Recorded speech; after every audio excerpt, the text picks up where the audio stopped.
Bienvenue sur Africa 24 dans cette nouvelle édition du Morning News. Au sommaire de l'actualité, Grace Mugabe de nouveau dans la tourmente. L'ex-première dame du Zimbabwe est soupçonnée de trafic d'ivoire. Elle aurait exporté illégalement des défenses d'éléphants en Chine, aux Émirats Arabes Unis et aux États-Unis. Au sommaire toujours, l'échec du Parlement tunisien a créé une cour constitutionnelle. Mercredi, les députés ne sont pas parvenus à désigner les 4 juges qui doivent constituer la première cour constitutionnelle de l'après-révolution. Puis une problématique qui touche de nombreuses familles, celle de leur prise en charge durant l'hospitalisation de leur enfant malade. Quelle place pour ces parents à l'hôpital alors que l'hébergement social reste peu développé? On fera le point à la fin de ce journal.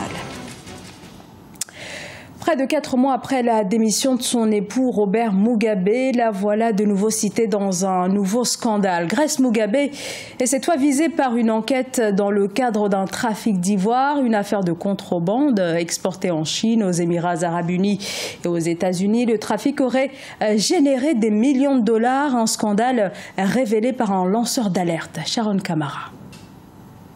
Au Zimbabwe, la police a confirmé avoir ouvert une enquête sur l'ex-première dame Grace Mugabe.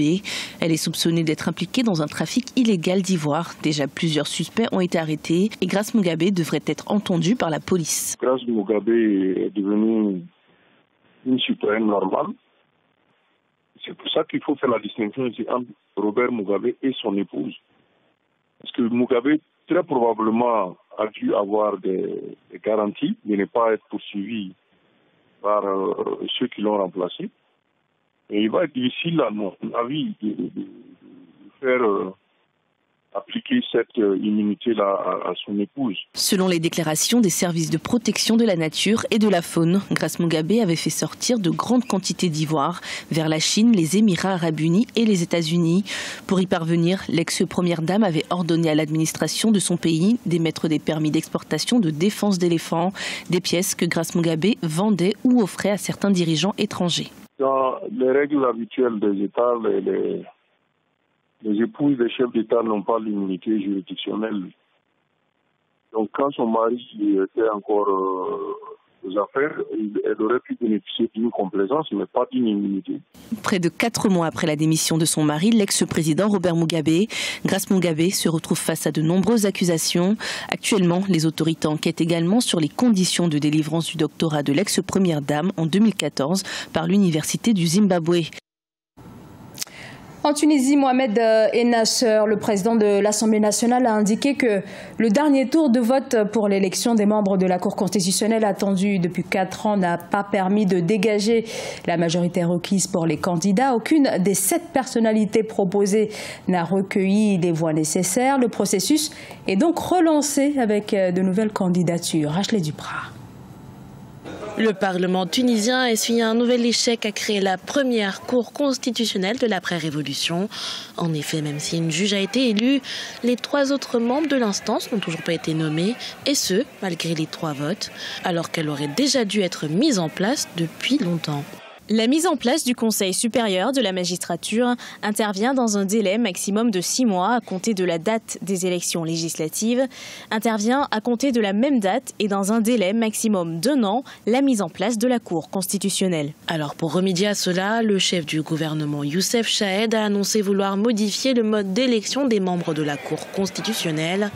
Si jusqu'à présent, pour accéder à la magistrature suprême, il fallait obtenir 145 des 217 voix parlementaires, le Premier ministre Chahed a évoqué la possibilité de transformer ce mode électoral en majorité absolue, une modification qui, selon les observateurs, ne serait pas la priorité.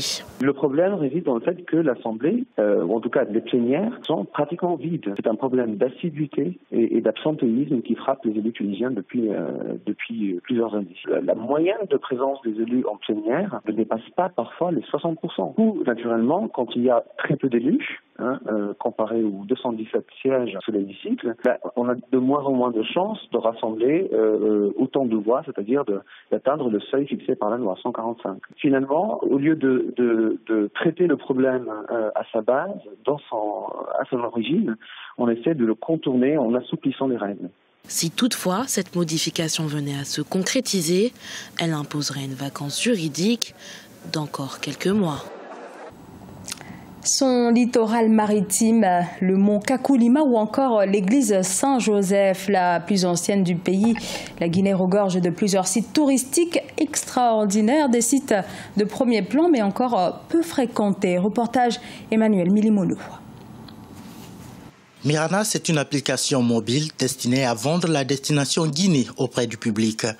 Mariam Kaba, 24 ans, est partie du constat selon lequel la Guinée regorge un important potentiel touristique, mais reste parmi les pays les moins fréquentés de la sous-région. En fait, Mirana, c'est une plateforme web et mobile qui donne des informations sur les lieux touristiques, la culture, l'artisanat de la Guinée. Mais aussi, ça donne la possibilité aux utilisateurs de souscrire à un circuit de découverte. C'est une plateforme où on trouve les accessoires faits par des artisans guinéens à base du textile guinéen.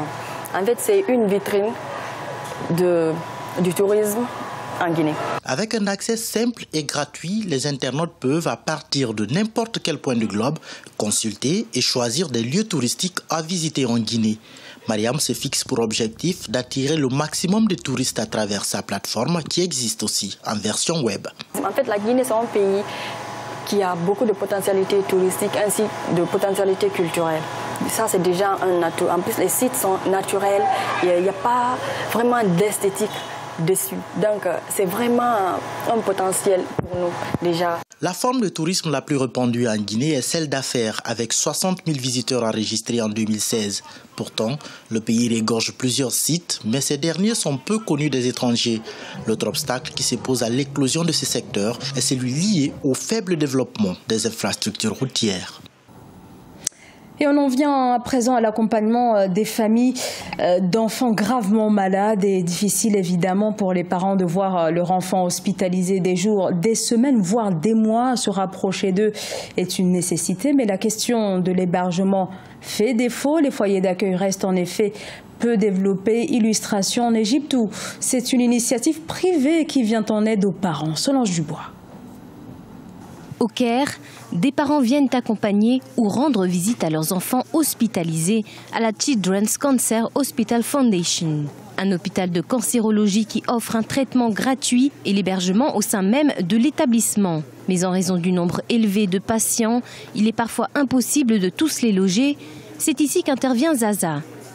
Avec son appartement situé juste en face de l'hôpital, il peut accueillir jusqu'à 7 personnes, un service gratuit qu'il a lancé en 2015 et qui comprend l'hébergement et même les repas. Certaines personnes louent des appartements ou des lits à des prix assez onéreux et certaines familles n'ont pas les moyens de prendre un logement. Quand les enfants subissent une chimiothérapie, ils doivent se reposer dans un espace proche de l'hôpital.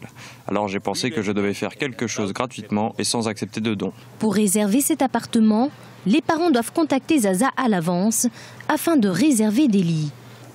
Un certificat médical et un numéro d'identification national doivent également être fournis par la famille. Je suis venue à cause de la réputation et cela fait 8 jours maintenant. Auparavant, nous étions logés à la résidence d'Alormant, mais ce n'était pas confortable et c'était trop loin. Je lui ai dit que je ne bougerais pas avant que le traitement soit fini, car c'est près de l'hôpital, c'est confortable et il traite très bien les enfants. Il achète des cadeaux et joue avec eux. Face au nombre croissant de familles ayant besoin d'un logement temporaire, Zaza souhaite étendre ce service. Il envisage en effet de meubler un autre appartement dès cette année 2018. Un univers chaleureux et convivial qui permettra de préserver la cohésion de la famille et de rassurer les enfants.